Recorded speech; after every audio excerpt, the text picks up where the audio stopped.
ওই দিনের ঘটনায় আসলে আমরা মানে কি বলবো, আসলে এই কর্মকর্তা যে এরকম একজন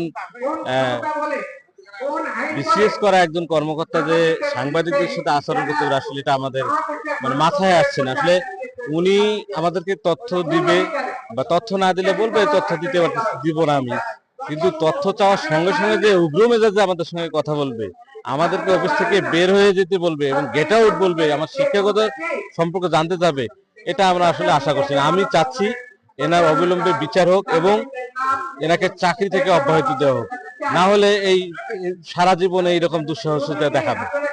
ঠিক রবিবারে যে সরকারি যে কর্ম দিবস ছিল, সেই কর্মদিবসে আমরা একটি বক্তব্য নিতে আসছিলাম। যে বক্তব্যটি হলো যে রেলের যে ঢাকাগামী একটি ট্রেনে দুজন অ্যাটেন্ডেন্স টিকিট না দিয়ে যাত্রীদের কাছে টাকা নিচ্ছে, সেটি কিন্তু নিজে আত্মসাৎ করছে, এরকম একটি ভিডিও কিন্তু আমাদের কাছে আসে এবং সেই ব্যাপারে অ্যাটেন্ডেন্সের যে অভিভাবক তাসুজ্জামান বাবু, এই বিভাগীয় কর্মকর্তার কাছে আমরা বক্তব্য চাইতে যাই এবং তিনি এক পর্যায়ে এটি শোনার পরে খুবই উত্তেজিত ভাবে বলে, আমার হোয়াটসঅ্যাপে দেন, আমি ব্যবস্থা নেব, আপনারা কেন, এই ধরনের হট টকিং শুরু করে এবং আমরা খুবই শান্ত থাকি এবং ভেরি টেকনিক্যাল ভাবে তাকে কথা বলার চেষ্টা করি এবং তিনি এক পর্যায়ে যে আচরণ শুরু করে, সাংবাদিকদের কোয়ালিফিকেশন নিয়ে প্রশ্ন তুলে এবং তিনি নিজেকে বাংলাদেশের প্রথম শিশু সাংবাদিক দাবি করে। আমি যেটি বুঝতে পারলাম যে বাংলাদেশের যে শিশু সাংবাদিক নিজেকে দাবি করে সেই সাংবাদিকতা করেছে, সেই শিশু সাংবাদিকতার আচরণ কিন্তু তিনি এখনো ভুলতে পারেননি।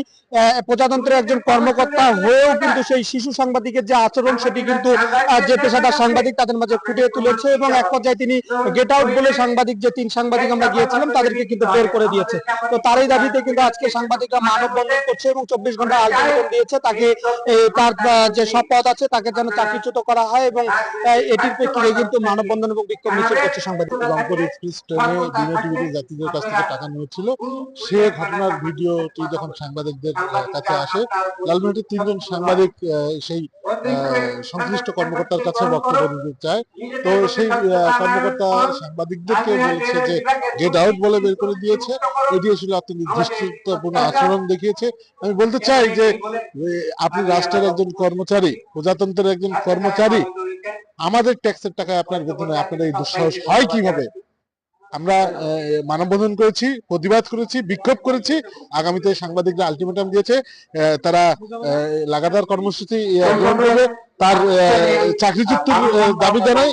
সেই সাথে আমি আপনাকে জানিয়ে রাখতে চাই, যদি আগামী 24 ঘন্টার ভিতরে যদি তাকে চাকরিচ্যুত করা, এখান থেকে অপসারণ করা না হয়, তাহলে কিন্তু আগামীতে আমরা আন্দোলন করব। পরবর্তীতে ছাত্র জনতার ঘোষণা তিনি চালাতে পারবেন।